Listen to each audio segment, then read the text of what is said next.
बसंत अपनी नवविवाहिता पत्नी राजकुमारी चंद्रा को लेकर सौदागर के जहाज पर आ जाता है। उनके पहुंचते ही सौदागर अपने जहाज को राज्य की तरफ रवाना कर देता है। सौदागर के मन में अब भी वही बात घूम रही थी कि वो क्यों बसंत को अपने साथ स्वयंवर में लेके गया। राजकुमारी चंद्रा ने उसे माला क्यों पहनाई? क्या मैं बदसूरत हूँ जो राजकुमारी ने मुझे माला नहीं पहनाई? मेरे पास इतना धन है, इतना बड़ा साहूकार हूँ, फिर भी उसने मुझे पसंद न करके मेरे नौकर को माला पहना दी। इससे बड़ी बेइज्जती मेरे लिए और क्या होगी? मैं अपनी बेइज्जती का बदला तो लेकर रहूंगा। उधर जहाज के एक कमरे में नवविवाहिता राजकुमारी चंद्रा अपने पति बसंत से कहती है, स्वामी, हम दोनों विवाह के पवित्र बंधन में बंध चुके हैं। मैं अब आपकी अर्धांगिनी बन चुकी हूँ। हम दोनों एक दूसरे के जीवन साथी हैं। राजकुमारी चंद्रा की बात सुन बसंत कहता है, आप बिल्कुल ठीक कह रही हो चंद्रा। राजकुमारी बोली, हे स्वामी, आप तो मेरे बारे में सब जानते हो, लेकिन मुझे तो आपके बारे में कुछ भी नहीं पता। आपके चेहरे पर इस गहरी उदासी का क्या कारण है? आपका नाम क्या है? आप कहाँ के रहने वाले हो?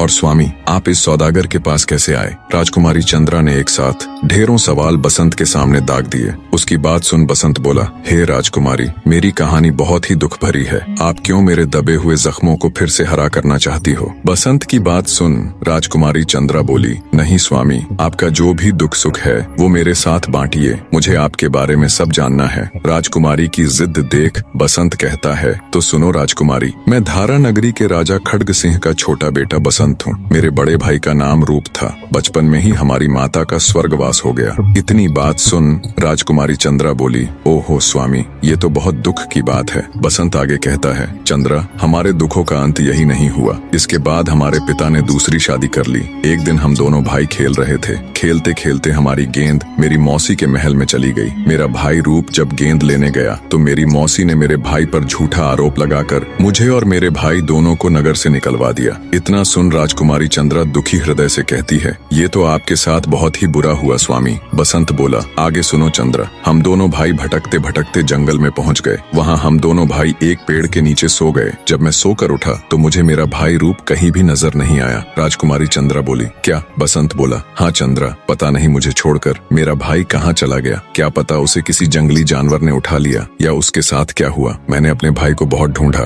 पर वो मुझे कहीं नहीं मिला। भटकते भटकते सौदागर से मेरी मुलाकात हो गई। मैं इनके पास नौकरी करने लगा और नौकरी करते करते किस्मत से मुझे तुम मिल गई। इतना कह बसंत अत्यंत दुखी और भरे हृदय से कहता है, लेकिन चंद्रा, तुम तो मुझे मिल गई पर मेरा भाई रूप मुझे कहीं नहीं मिला। बसंत की पूरी कहानी जान राजकुमारी चंद्रा की भी अश्रुधारा बह निकली। वो भरे हृदय से अपने पति बसंत का हाथ पकड़कर कहती है, चिंता मत करो स्वामी, आपका भाई जहाँ कहीं भी होगा वो बिल्कुल ठीक ठाक होगा और वो आपको जरूर मिलेगा। उस ऊपर वाले पर भरोसा रखो। धूर्त सौदागर किसी भी कीमत पर नव विवाहिता चंद्रा को पाना चाहता था। बहुत सोचने के बाद सौदागर फैसला करता है कि बसंत को बुलाकर समुद्र में धक्का दे देता हूँ। बसंत के मरने के बाद चंद्रा मेरी हो जाएगी, फिर वो बचकर कहाँ जाएगी? सांप भी मर जाएगा और लाठी भी नहीं टूटेगी। अपने इन घटिया इरादों के साथ वो बसंत को बहाने से बुला लेता है और उसे जहाज से धक्का दे देता है। बसंत को चलते जहाज से धक्का देने के बाद सौदागर अपना सा मुंह लेकर राजकुमारी चंद्रा के पास जाता है और कहता है, हे राजकुमारी, अनर्थ हो गया। चंद्रा घबरा कर कहती है, क्या हुआ सेठ जी? धूर्त सौदागर उससे कहता है, वो बसंत बाहर खड़ा होकर नजारा देख रहा था, तभी उसका पैर फिसला और वो समुद्र में गिर गया। ये सुन चंद्रा के पैरों नीचे से धरती खत्म हो जाती है। वो सहम कर कहती है, नहीं नहीं सेठ जी, ऐसा नहीं हो सकता। सौदागर कहता है, मुझे माफ करना चंद्रा, मैंने उसे बचाने की बहुत कोशिश की पर मैं ऐसा करने में सफल नहीं हो पाया। ये सुन राजकुमारी चंद्रा दहाड़े मार मार कर रोने लग जाती है और कहती है, हे भगवान, ये क्या हो गया? आपने ये क्या कर दिया? मैं तो बसंत के लिए अपने माँ बाप तक को त्याग कर यहाँ आई थी। अब मैं किसके सहारे रहूंगी भगवान? तूने तो मेरा सहारा ही छीन लिया प्रभु। चंद्रा को रोते बिलखते देख सौदागर उससे कहता है, रो मत चंद्रा, रोने से क्या फायदा? भगवान के सामने इंसान का भला क्या बस चलता है। राजकुमारी चंद्रा रोते रोते कहती है, ये मेरे साथ क्या हो गया? एक ही तो सहारा था, वो भी आपने मुझसे छीन लिया भगवान। अब मैं क्या करूं? तब सौदागर कहता है, हे राजकुमारी, चिंता ना करो, मैं तुम्हें अपनी सेठानी बनाऊंगा। ये सुन राजकुमारी चंद्रा के तन बदन में आग लग जाती है। वो खा जाने वाली नजरों से सौदागर को देखती है और कहती है, दुष्ट इंसान, तूने ऐसा बोल भी कैसे दिया? दूर हो जा मेरी नजरों से, मैं तेरी ये घिनौनी सूरत देखना भी नहीं चाहती। ये सुन जब सौदागर राजकुमारी के निकट आ उसे छूने की कोशिश करता है, तब राजकुमारी कहती है, दुष्ट सौदागर, मैं एक सती स्त्री हूँ। तूने अगर मुझे छूने की कोशिश की तो तू भस्म हो जाएगा। ये सुन सौदागर ठिठक कर रुक जाता है और कहता है, अरे चंद्रा, गुस्सा क्यों करती हो? मैं तुम्हें महलों की रानी बनाकर रखूंगा। अनेकों दासियां तुम्हारी सेवा करेंगी। तुम जो मांगोगी वो तुम्हारे कदमों में लाकर रख दूंगा। सौदागर की बात सुन राजकुमारी चंद्रा बोली, अरे दुष्ट आदमी, तुम्हारी बुद्धि भ्रष्ट हो गई है। मैं पतिव्रता स्त्री हूँ, तुमने मुझे समझ क्या रखा है? भगवान के लिए दूर हो जाओ मेरी नजरों से। चंद्रा की बात सुन सौदागर चुपचाप चंद्रा के कमरे से चला जाता है और विचार करता है, आखिर कब तक राजकुमारी मेरा विरोध करेगी? एक न एक दिन तो ये मेरी होकर ही रहेगी। इसके पास और कोई रास्ता नहीं। सौदागर का जहाज उसके राज्य में पहुंच जाता है। उधर जब बसंत को सौदागर ने जहाज से धक्का देकर गिरा दिया था तो उसे एक काठ का टुकड़ा मिल जाता है, जिसके सहारे बसंत कई दिनों तक समुद्र में जूझने के बाद बचकर बाहर निकलने में सफल हो जाता है और चलते चलते कई दिनों की यात्रा कर उसी राज्य में पहुंच जाता है जहां वो धूर्त सौदागर रहता था। हालातों का मारा बसंत बेचारा भटकता भटकता एक बाग में पहुंचकर वहीं बैठ जाता है। बसंत को ये नहीं मालूम था कि वो दुष्ट सौदागर भी इसी नगर में रहता है। थका हारा दुखों का मारा बसंत बाग में बैठा सोचता है, हे भगवान, ये आप मुझे किन कर्मों की सजा दे रहे हो? मैंने ऐसा क्या कर दिया जो सारे के सारे दुख आपने मेरी ही झोली में डाल दिए? पहले तो आपने मुझसे मेरी माँ की ममता छीन ली, फिर मेरे जान से प्यारे भाई रूप को मुझसे जुदा कर दिया। अब मेरी जिंदगी में थोड़ी सी खुशियाँ लेकर चंद्रा आई थी, वो भी आपसे सहन नहीं हुआ जो उसे भी मुझसे छीन लिया। मैंने उस दुष्ट सौदागर का भला क्या बिगाड़ा था जो उसने मेरे साथ इतना बड़ा विश्वासघात करके मुझे समुद्र में धक्का दे दिया? अब बेचारी चंद्रा का क्या हाल होगा? पता नहीं कहाँ होगी। वो तो मेरी जुदाई में रो रो कर अपने प्राण त्याग देगी। उधर चंद्रा जो सौदागर के घर में बंद थी, हकीकत में उसका यही हाल था। वो ना तो कुछ खाती न कुछ पीती, बस हर समय बसंत की याद में आंसू बहाती रहती। उसकी ये हालत देख सौदागर उससे कहता है, चंद्रा, तुम हर समय रोती रहती हो, ना कुछ खाती हो न पीती हो, ऐसे तो तुम मर जाओगी। तेरा पति बसंत पता नहीं अब इस दुनिया में जिंदा है भी कि नहीं। सौदागर की बात सुन दुखी राजकुमारी कहती है, नहीं नहीं सेठ जी, ऐसा मत कहिए। सौदागर कहता है, अब तुम उसका ख्याल अपने दिल से निकाल दो और मुझे अपने पति के रूप में स्वीकार कर लो। चंद्रा बोली, नहीं नहीं सेठ जी, ऐसा तो मैं सोच भी नहीं सकती। मुझे पूरा यकीन है कि मेरे पति एक न एक दिन जरूर आएंगे। भगवान इतना निर्दयी नहीं हो सकता। राजकुमारी चंद्रा की बात सुन सौदागर चिढ़कर कहता है, चंद्रा, बसंत अब इस दुनिया में नहीं है। अब ये स्वीकार कर लो और मुझसे विवाह कर लो। क्या कोई भी ऐसा रास्ता नहीं है जिससे तुम मेरी बात मान लो? तब चंद्रा कहती है, सेठ जी, एक रास्ता है। सौदागर खुश हो कहता है, क्या रास्ता चंद्रा? जल्दी से बताओ। राजकुमारी चंद्रा कहती है, आप मुझे 12 महीने का समय दे दो, तब तक मुझे हाथ भी नहीं लगाओगे। अगर इन 12 महीनों में मेरा पति बसंत नहीं आया तो फिर जैसा आप चाहोगे वो मुझे मंजूर होगा। सौदागर खुश हो उसकी बात मान लेता है और कहता है, 12 महीने तो क्या, 12 साल या 12 जन्मों तक भी मैं तुम्हारा इंतजार कर सकता हूँ चंद्रा। सेठ इतना कह वहाँ से चला जाता है। वो राजा रूप से गुजारिश कर अपने घर के आगे कड़ा पहरा लगवा देता है। सौदागर की विनती पर राजा रूप हर रोज अपने 2 शाही सैनिकों को पहरेदारी के लिए सौदागर के घर भेजने लग जाता है। ऐसे ही समय बीतता चला जाता है। बसंत इस बात से बिल्कुल अनजान था कि उसका भाई रूप सही सलामत ही नहीं बल्कि इस नगर का राजा भी है। वो राजा की फौज में भर्ती हो जाता है। फिर एक दिन संयोगवश सौदागर के घर के बाहर पहरेदारी के लिए जिन 2 सैनिकों की ड्यूटी थी उनमें एक सैनिक बसंत भी होता है। रात में दोनों सैनिक सौदागर के घर के बाहर पहुंचकर पहरा देने लग जाते हैं। तब दूसरा सैनिक बसंत से कहता है, मित्र, अगर बुरा ना मानो तो तुमसे एक बात पूछूं? बसंत बोला, हाँ भाई पूछो, क्या पूछना चाहते हो? सैनिक बोला, भाई, जब से तुम राजा की फौज में भर्ती हुए हो मैं तब से तुम्हें देख रहा हूँ। इतने दिन हो गए पर मैंने तुम्हें कभी भी हंसते मुस्कुराते नहीं देखा। जब भी तुम्हें देखा तुम हर समय उदास और अपने आप में ही खोए हुए दिखाई दिए। तुम्हें ऐसा क्या दुख है मित्र जो हर समय तुम ऐसे रहते हो? साथी सिपाही की बात सुन बसंत बोला, भाई मैं तुम्हें क्या क्या दुख बताऊं? कोई एक हो तो बताऊं। मैं तो जब से छोटा सा था बस तभी से दुखों ने मेरा दामन थाम लिया था और ज्यों-ज्यों वक्त बीतता गया त्यों-त्यों वो कम होने की बजाय बढ़ते ही चले गए। बसंत की बात सुन उसका साथी सिपाही बोला, भाई हमारे पास पूरी रात है, तुम शुरू से लेकर आखिर तक अपनी कहानी मुझे बताओ। कहते हैं दुखों को जितना बांटो उतना कम होते हैं। बसंत बोला, मुझे नहीं लगता मेरे दुख कभी भी और किसी भी प्रकार से कम होंगे, पर मैं तुम्हें अपनी आप बीती जरूर सुनाऊंगा। इतना कहकर बसंत अपने बचपन से लेकर कैसे वो दोनों भाई हंसी खुशी खेला कूदा करते थे। कोई चिंता कोई फिक्र नहीं थी, माता पिता के राज में नौकर चाकर थे, कैसे माता पिता उन्हें लाड लड़ाया करते थे, और अब तक कि कैसे सौदागर ने उसे जहाज से धक्का दे दिया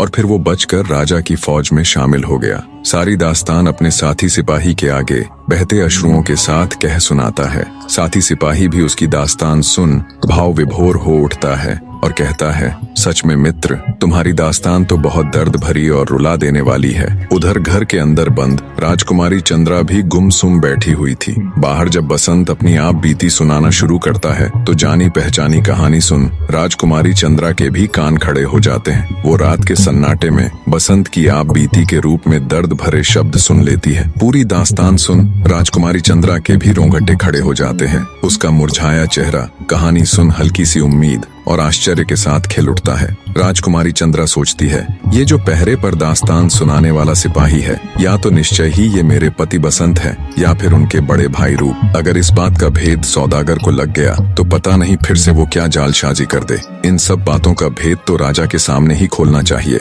चंद्रा अपने मन में राजा के पास जाने का निश्चय कर लेती है और सुबह होने का इंतजार करती है। सुबह होते ही वो मौका देख सौदागर के घर से भाग जाती है और सीधा राजमहल में राजा रूप के सामने पेश हो जाती है और कहती है, महाराज, मेरे घर के बाहर कल आपने जो पहरेदारी के लिए 2 सैनिकों को तैनात किया था वो चोर है। उन्होंने घर से कीमती सामान चुरा लिया। चंद्रा की बात सुन राजा रूप तुरंत अपने सिपाहियों को आदेश देता है कि कल जिन सिपाहियों की सौदागर के घर के बाहर ड्यूटी थी उन्हें तुरंत मेरे सामने पेश किया जाए। राजा का आदेश पाते ही तुरंत उसके सिपाही उन दोनों को पकड़ लाते हैं। जब बसंत और उसके साथी को राजा रूप के सामने पेश किया जाता है तब बसंत अपने भाई रूप को पहचान लेता है। उसे राजा बना देख उसका मुंह आश्चर्य और हैरत से खुला का खुला रह जाता है। सोचता है, मेरा भाई रूप और वो भी राजा, नहीं नहीं, ये नहीं हो सकता, जरूर मुझे धोखा हुआ है। ये सोचकर वो चुप ही रहता है। पर राजा रूप बसंत की ओर ज्यादा ध्यान न देकर चंद्रा से कहता है, बताओ लड़की, मेरे इन सैनिकों ने तुम्हारे घर से क्या चोरी किया है? चंद्रा कहती है, हे महाराज, मुझे क्षमा करना, मैंने इन पर चोरी का झूठा इल्जाम लगाया है। चंद्रा की बात सुन राजा भड़क उठता है और कहता है, ये तुम क्या कह रही हो लड़की? चंद्रा बोली, हाँ महाराज, मैं सच कह रही हूँ, इन्होंने कोई चोरी नहीं की। पर महाराज, मेरी आपसे एक गुजारिश है, मैं इनसे वो कहानी सुनना चाहती हूँ जो ये रात के पहरे पर आपस में कह सुन रहे थे। ये किसी के जीवन और मृत्यु का सवाल है महाराज। राजा रूप चंद्रा की बात मान अपने सैनिकों को आदेश देते हैं, तुम में से जिसने भी रात को कहानी कही है वो फिर से उसी कहानी को यहाँ दरबार में सुनाए। राजा का आदेश पाते ही बसंत जो आ गया महाराज कह एक बार फिर से अपनी दास्तान सुनानी शुरू कर देता है। ज्यों-ज्यों वो कहानी में आगे बढ़ता जाता है त्यों-त्यों राजा रूप के भी कान खड़े होते जाते हैं। वो सोचता है कि ये तो हम दोनों भाइयों की आप बीती है, और जब गौर से सिपाही को देखता है तो अपने छोटे भाई बसंत को पहचान लेता है। बसंत को देखते ही राजा मारे खुशी के राजगद्दी पर ही सुन्न रह जाता है। राजा के मुख से कुछ भी बोल नहीं निकलते। जब बसंत अपनी कहानी पूरी करता है तो राजा रूप अपनी गद्दी से खड़ा हो चिल्लाता हुआ उसकी तरफ दौड़ता है, मेरा भाई बसंत, और बहते अश्रुओं के साथ जोर से अपने छोटे भाई बसंत को आलिंगन में भर लेता है। उधर बसंत का भी यही हाल था। अपने भाई रूप से मिल उसकी भी आंखों से लगातार अश्रुधारा बह रही थी। राजकुमारी चंद्रा भी ये देख अत्यंत खुश हो जाती है और अपने खुशी के आंसुओं को रोक नहीं पाती। दोनों भाइयों की कहानी सुन और उनका आपसी प्रेम देख पूरा राज दरबार जोर जोर से तालियां बजा रहा था। सबकी आंखों में आंसू थे। महाराज रूप के हुक्म से दुष्ट सौदागर को तुरंत पकड़ लिया जाता है और उस नीच को जिंदा धरती के अंदर गाड़ दिया जाता है। बसंत के कहने पर दोनों भाई धारा नगरी में अपने पिता राजा खड्ग सिंह के पास जाते हैं और उन्हें सारी सच्चाई कह सुनाते हैं। सारी सच्चाई जान राजा खड्ग सिंह अपने घुटनों पर बैठकर दहाड़े मार मार कर रोता है और कहता है, मुझसे अनजाने में बहुत बड़ा पाप हो गया प्रभु, मुझे माफ कर दो बेटों। तुम्हारी माँ की बात मान लेता तो मैं इतने बड़े पाप का भागीदार नहीं बनता। वो तुरंत अपने सैनिकों को आदेश देकर उस कुल्लठा रानी का मुंह काला कर उसे गधे पर बिठाकर पूरे राज्य में घुमवाता है और अंततः उसे राज्य महल से बाहर निकाल देता है। रानी को सजा देने के बाद राजा खड्ग सिंह अपना सारा राजपाट अपने दोनों बेटों के हवाले कर पश्चाताप करने के लिए जंगलों में चला जाता है। रूप अपने भाई बसंत को खुशी खुशी धारा नगरी की गद्दी पर बिठा उसका राज्य तिलक कर अपने राज्य लौट जाता है।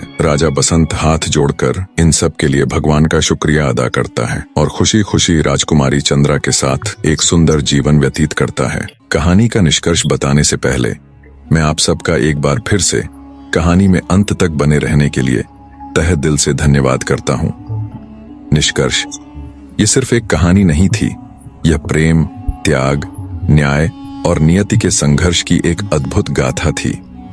धारा नगरी में जन्मे दो राजकुमार, एक निर्दोष मगर निष्कासित, दूसरा अनजाने में एक राजगद्दी का उत्तराधिकारी। मां की ममता छिनी, पिता की आंखों पर भ्रम का पर्दा पड़ा और एक सौतेली रानी के छल ने एक परिवार को बिखेर दिया।